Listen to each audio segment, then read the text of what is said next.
Nakakaloka ang mga chika dahil hindi na nga nag-perform si Vice Ganda sa Barako Festival sa Lipa City, Batangas, ay kaagad kumalat na nag-walkout siya sa nasabing event.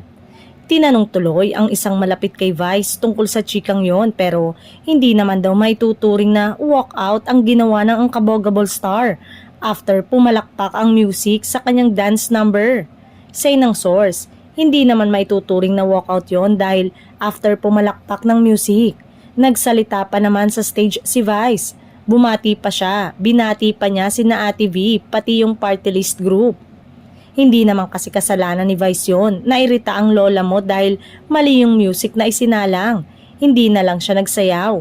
Sisihin nila yung technical na nagsalang ng music. Tsaka nagsalita pa si Vice at prinomote sina Ate V at yung party list, so hindi walkout talaga.